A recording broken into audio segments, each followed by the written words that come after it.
Très heureux de vous accueillir encore une fois à l'émission de télévision Les Actualités prophétiques, alors que nous allons parler encore une fois du retour glorieux de notre Seigneur Jésus-Christ.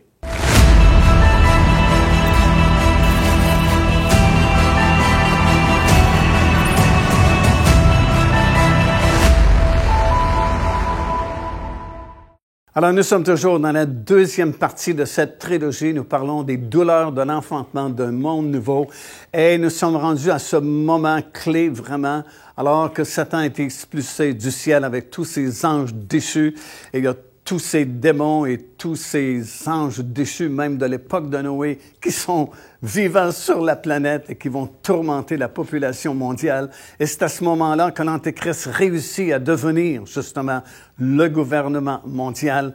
Et à compter de ce moment-là, il reste exactement 3 années et demie avant le retour physique et littéral du Seigneur Jésus-Christ sur cette planète pour mettre un terme à ses jugements et à la colère de Dieu et établir son royaume sur la terre. Mais ce sera un temps très difficile et c'est pourquoi le Seigneur va utiliser des moyens vraiment très particuliers.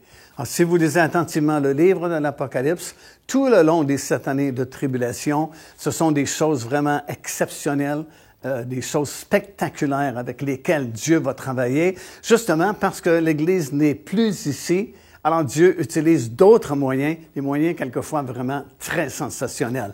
Et c'est ce que je veux vous présenter.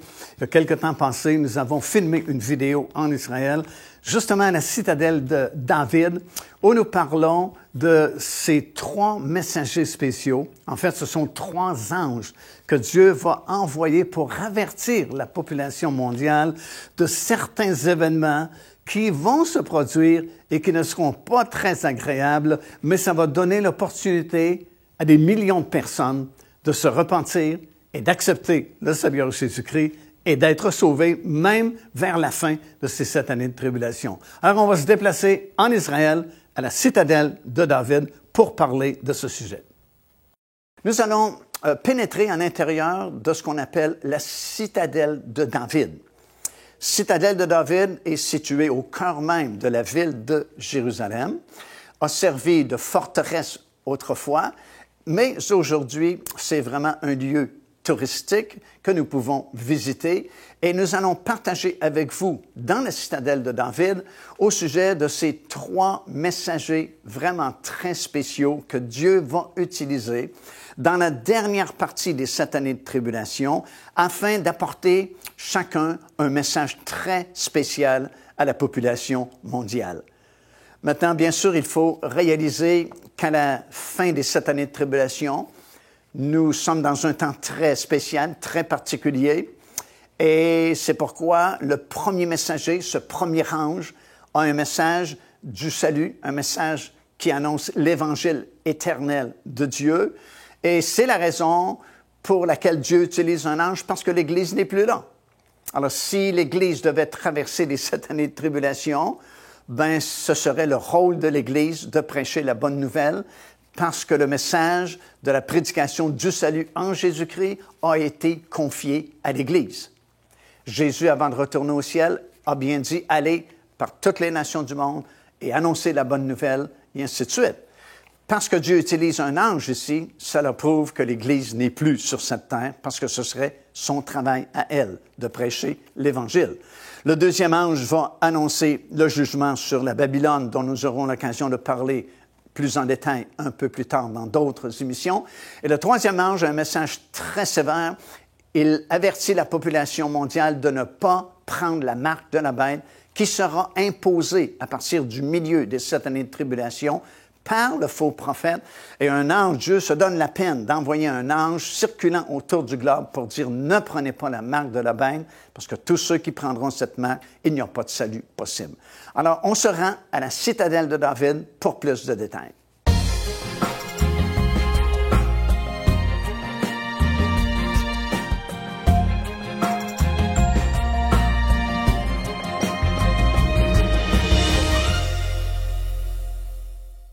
Je suis présentement à la citadelle de David.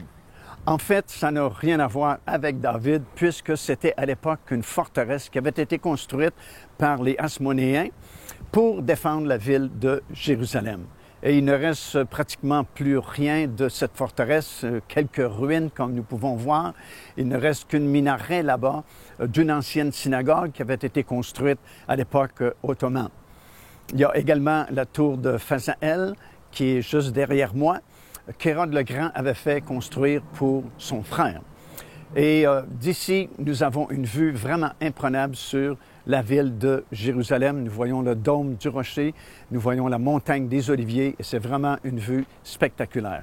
Dans notre série d'études, nous sommes rendus au 14e chapitre du livre de l'Apocalypse. Et déjà dans les premiers versets de ce 14e chapitre, nous voyons les 144 000 Juifs qui avaient été scellés au début des 7 années de tribulation. Ils ont été enlevés, comme nous avons vu, au 12e chapitre du livre de l'Apocalypse, qui se situe juste au milieu des 7 années de tribulation. Mais ici, au chapitre 14, nous les voyons au ciel, sur la montagne de Sion. Et à ce moment-là, l'épouse de Christ, ce groupe-là qu'on appelle l'épouse de Christ, est complet. Comme nous l'avons enseigné précédemment, l'épouse de Christ est composée des prémices des saints de l'Ancien Testament, les prémices des saints du Nouveau Testament et les prémices de la dernière génération en Israël. Et ce principe-là avait été établi par Dieu il y a très longtemps lorsqu'il a fait sortir son peuple d'Égypte pour le conduire dans le pays promis, le pays de Canaan. Il a établi ce principe-là dans le livre du Lévitique. Nous lisons dans le 23e chapitre et au verset 10, le Seigneur dit, « Quand vous serez entrés dans le pays que je vous donne et que vous y ferez la moisson, vous apporterez au sacrificateur une gerbe, prémisse de votre moisson. Il agitera de côté et d'autre la gerbe devant l'Éternel afin qu'elle soit agréée. Le sacrificateur l'agitera de côté et d'autre le lendemain du sabbat. » Alors voilà, le principe des prémices vient d'être établi. Et ce principe-là veut tout simplement dire que lorsque les moissons sont prêtes, et on sait qu'il y avait 3 moissons annuelles en Israël, l'orge, le blé et les autres fruits. L'orge au tout début de la saison au printemps, le blé au cœur de l'été et les autres fruits vers l'automne. Nous savons aussi que ces 3 moissons coïncidaient avec les 3 grandes fêtes annuelles, la Pâque, la fête de la Pentecôte et la fête des Tabernacles. Et le principe des prémices disait, bien, on ne peut pas moissonner le champ d'orge, de blé ou les autres moissons, tant et aussi longtemps qu'on n'a pas prélevé les prémices de ce champ-là et que nous ne les avons pas offertes au sacrificateur au temple, qui lui va les offrir à l'Éternel afin qu'elles soient agréées. Alors le principe n'est pas seulement pour l'agriculture, les moissons, mais ça s'harmonise également avec la résurrection des justes. Et c'est pourquoi dans ces 3 groupes, les saints de l'Ancien Testament, les saints du Nouveau Testament et ceux qui ont été appelés durant la dernière génération d'Israël, ces 3 groupes-là, bien, les prémices doivent d'abord être prélevées. Nous savons qu'ils ont été prélevés, elles ont été plutôt prélevées dans l'Ancien Testament par ces plusieurs saints qui sont ressuscités.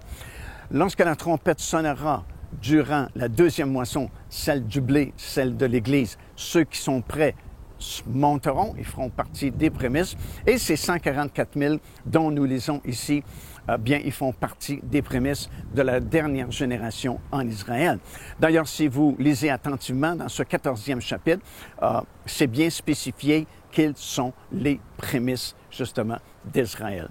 Alors, c'est impossible que l'Église traverse les 7 années de tribulation parce qu'alors, on briserait le principe des prémices établis par Dieu lui-même. Si l'Église devait traverser les 7 années de tribulation, ça veut dire que les âmes des martyrs seraient au ciel avant l'Église. Ça voudrait dire que la grande foule du chapitre 7 serait au ciel avant l'Église.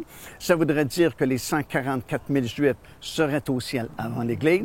Ça voudrait dire également que la moisson de la terre du 15e chapitre du livre de l'Apocalypse serait également au ciel avant l'Église. Et c'est un non-sens parce que ça briserait justement le principe des prémices que Dieu lui-même a établi dans le livre du Lévitique, chapitre 23 et le verset 10. Alors, je suis toujours à la citadelle de David à Jérusalem et nous sommes en train d'étudier ensemble le 14e chapitre du livre de l'Apocalypse. Et nous avons vu dans les premiers versets déjà que les 144 000 Juifs sont rendus au ciel. Et à ce moment-là, l'épouse du Seigneur Jésus-Christ, le groupe est complet, puisque les 3 moissons sont moissonnées et tous les saints de l'Ancien Testament qui faisaient partie de ce groupe-là, les saints du Nouveau Testament et ceux de la dernière génération en Israël ont été enlevés, sont maintenant au ciel et le groupe de l'épouse de Christ est complet. Maintenant, des versets 6 jusqu'à 20 de ce 14e chapitre, on va lire des choses vraiment exceptionnelles puisqu'il y aura 3 messagers, 3 anges spéciaux que Dieu va envoyer et ils vont circuler autour de la planète, autour de la Terre et chacun va apporter un message vraiment très particulier pour les habitants de cette planète. Il ne faut pas se surprendre de cela parce que même si c'est un phénomène vraiment extraordinaire, puis que c'est des choses qu'on n'est pas habitué de voir présentement, puisque depuis le début des 7 années de tribulation, le temps de la grâce est terminé, le temps de l'Église, c'est fini, et nous entrons à ce moment-là dans une autre dispensation où il y a beaucoup de choses extraordinaires qui se produiront, beaucoup de signes, beaucoup de miracles, beaucoup de phénomènes extraordinaires vont se produire durant ces 7 années-là, dont ces 3 anges qui vont circuler autour du globe. Alors, le premier ange, nous apprenons qu'il a comme mission d'annoncer l'Évangile éternel.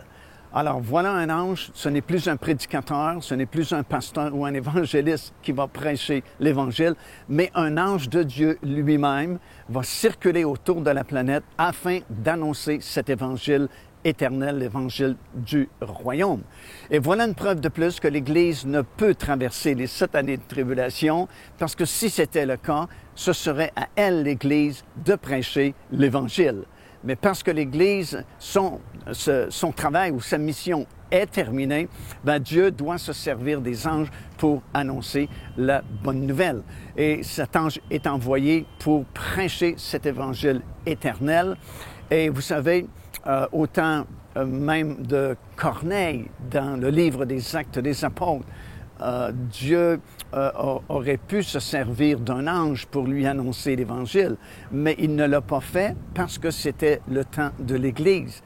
L'ange est bienvenu dans la maison de Corneille pour le saluer et lui dire « Fais venir Simon-Pierre » qui était à Joppé à ce moment-là, parce que lui va t'annoncer des paroles par lesquelles tu pourras être sauvé. Alors, vous voyez, Dieu a envoyé l'ange dans la maison de Corneille, à Césarée-Maritime, sur le bord de la mer Méditerranée, mais tout ce que l'ange pouvait faire, c'est de le saluer et de lui transmettre ce message que Dieu lui avait demandé de transmettre, c'est-à-dire « Fais venir Simon-Pierre, lui pourra t'annoncer les paroles par lesquelles tu pourras être sauvé. » Mais ici, dans le livre de l'Apocalypse, Dieu se sert d'un ange pour justement prêcher l'Évangile. Voilà une grande preuve que l'Église ne sera pas là. Et il aura beaucoup de succès parce que tout de suite après, nous lisons une grande moisson d'âmes.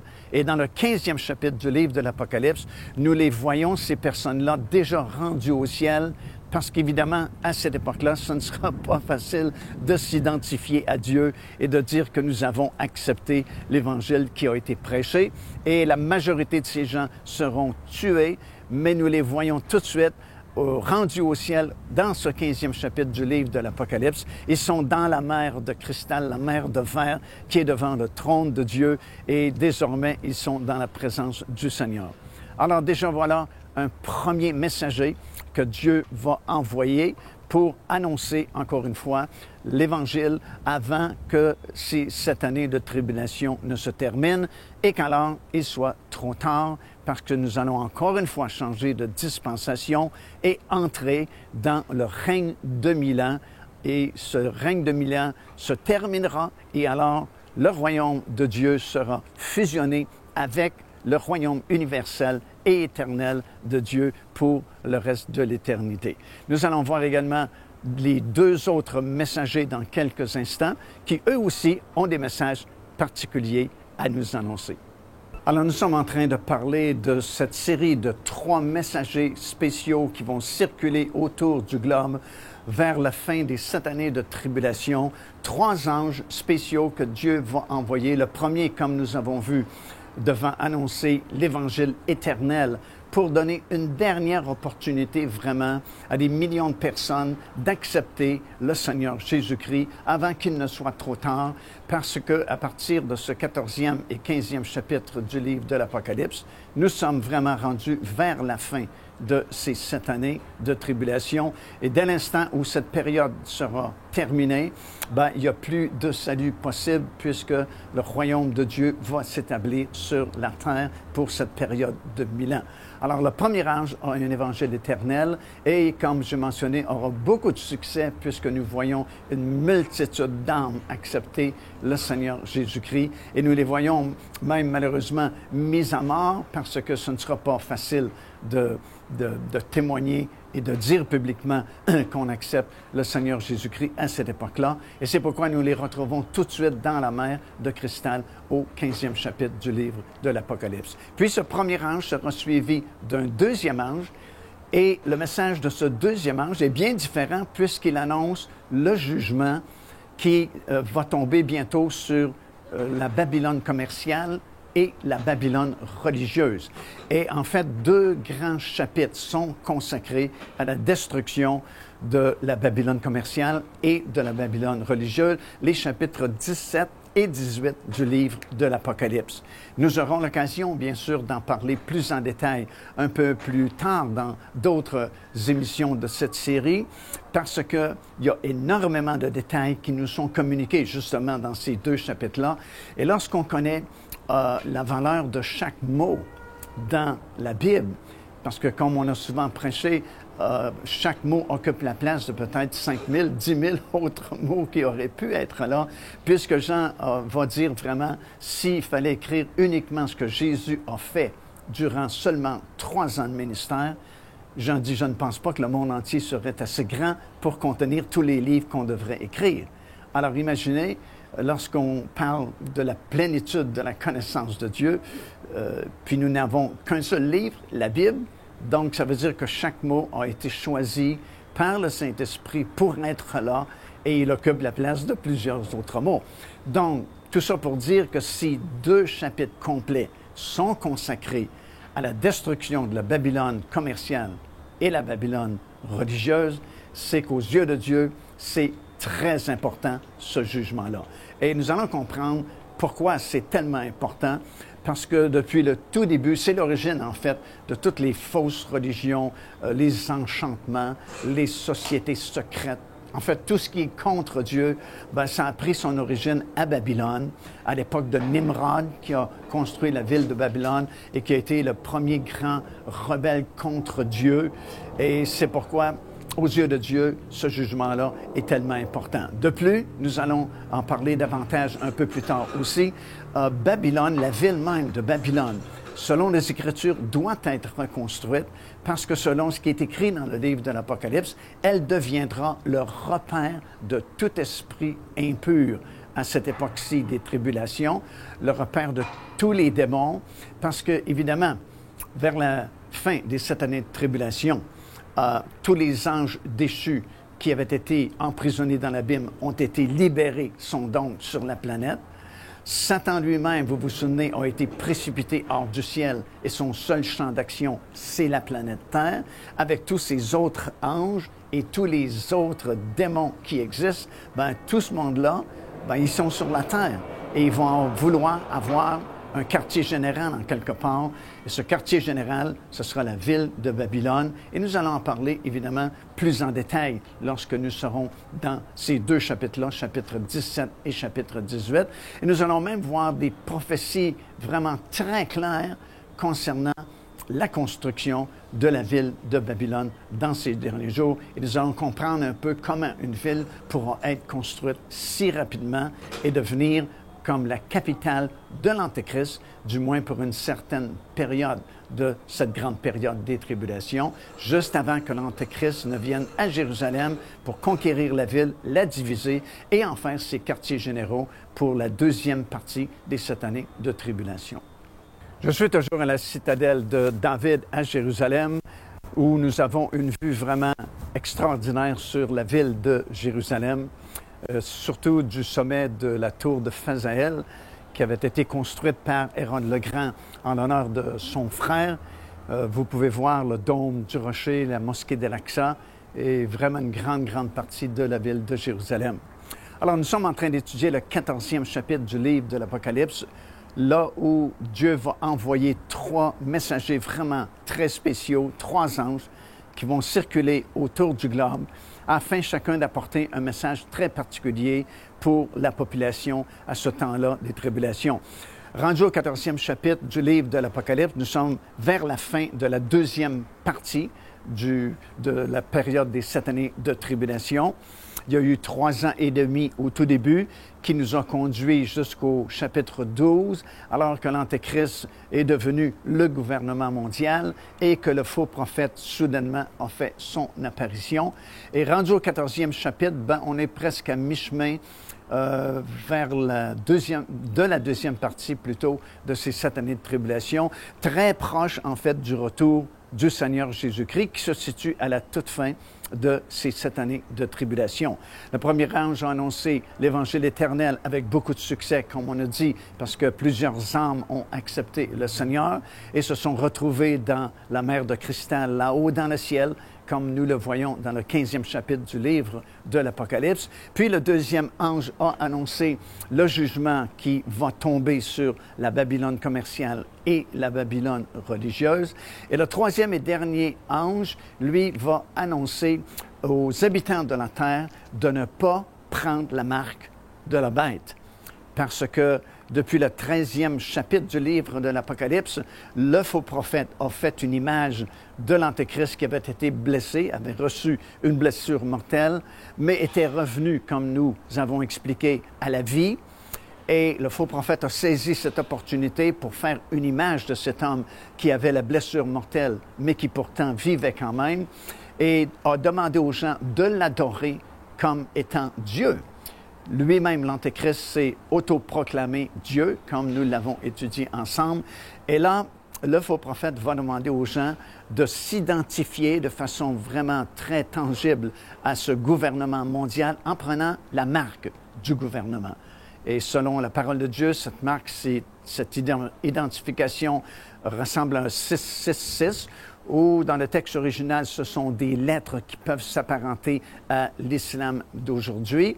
Mais de toute façon, c'est à ce moment-là que l'imposition de la marque de la bête se fera. Et c'est une chose impardonnable selon Dieu. Et c'est pourquoi le Seigneur se donne la peine d'envoyer un ange pour circuler autour du globe avec ce message, avertissant chaque personne, si une personne prend la marque de la bête, il n'y a pas de salut possible pour cette personne. Alors, c'est très sérieux, c'est très grave, parce que ceux qui prendront cette marque seront condamnés éternellement, sans possibilité de repentance ou de rachat de la part de l'Éternel. C'est difficile à comprendre pourquoi. Il y a certaines solutions qui ont été proposées. Par exemple, c'est possible qu'à cette époque, l'ADN humaine soit changé, comme ce fut le cas au temps de Noé, lorsque ces anges déchus ont quitté leur demeure et ont créé toute une génération, la race des géants, qui n'étaient plus totalement humains, mais c'était devenu des personnes hybrides, peut-être que la même chose peut se produire à notre époque, puisque Jésus lui-même nous a prévenus dans Matthieu chapitre 24 qu'il en serait à la fin comme c'était à l'époque de Noé. Alors, si ça se produit tel quel, ces gens c'est pas possible de les racheter ou de les sauver parce qu'ils ne sont plus totalement humains, mais sont plutôt partie humains et partie surnaturelle, deviennent des personnes hybrides, et c'est pourquoi il n'y a pas de salut possible, parce qu'en dehors de ça, Dieu est un Dieu de miséricorde, un Dieu qui pardonne facilement, et si ce péché-là est impardonnable, si ceux et celles qui prendront la marque de la bête sont condamnés éternellement, c'est qu'il y a une raison très valable derrière ça. Et c'est vraiment une possibilité que l'ADN soit transformé au point que ce ne sont plus vraiment totalement des êtres humains à 100%, d'où la raison pour laquelle ils ne peuvent être rachetés par l'Éternel. Alors que nous sommes en train de parler de ces jugements qui vont s'abattre sur cette planète, la bonne nouvelle, c'est que vous pouvez éviter toute cette longue période-là de cette année de tribulation, tout simplement en acceptant le Seigneur Jésus-Christ comme votre Seigneur et votre Sauveur. Parce que non seulement il va vous donner la paix dans votre cœur, non seulement il va vous garder, vous diriger, vous protéger durant votre pèlerinage ici-bas, mais très bientôt, cette trompette va sonner et nous serons enlevés dans les airs à la rencontre du Seigneur et nous allons éviter toute cette longue période de jugement et de tribulation et nous allons passer du monde présent au monde futur dans un instant, comme la Bible dit, dans un instant, dans un clin d'œil. Alors, ça vaut vraiment la peine d'accepter le Seigneur Jésus-Christ. Faites-le aujourd'hui même et recevez son pardon, recevez sa joie, recevez sa grâce au nom du Seigneur Jésus. Il y a 2000 ans, exilé sur une île, une multitude de mystères, une révélation pour le futur. Apocalypse. Découvrez les secrets et les bénédictions que l'apôtre Jean a écrits dans ce livre mythique, avec ce nouveau coffret DVD renfermant plus de 10 heures d'enseignement. Apocalypse, disponible au www.paindevie.org. Devenez partenaire avec ce ministère par votre soutien financier et aidez-nous à planter le flambeau de l'Évangile à travers le monde entier. Vous recevrez un enseignement audio à tous les mois de la part de l'évangéliste Mario Massicotte, ainsi que notre bulletin de nouvelles prophétiques incluant des enseignements bibliques, des nouvelles du ministère et des commentaires sur les actualités prophétiques. Débutez dès aujourd'hui en visitant notre site web www.paindevie.org ou par courriel à info@paindevie.org. Car Dieu a tant aimé le monde qu'il a donné son Fils unique, afin que quiconque croit en lui ne périsse point, mais qu'il ait la vie éternelle. Téléchargez gratuitement l'enseignement « Le salut, c'est quoi ?» en visitant notre site web www.paindevie.org et recevez la grâce merveilleuse que Dieu vous offre. Ici l'évangéliste Mario Massicotte. Si vous désirez recevoir l'enseignement du ministère Pain de Vie et avoir aussi des nouvelles du ministère, inscrivez-vous à notre infolettre en visitant notre site web au www.paindevie.org.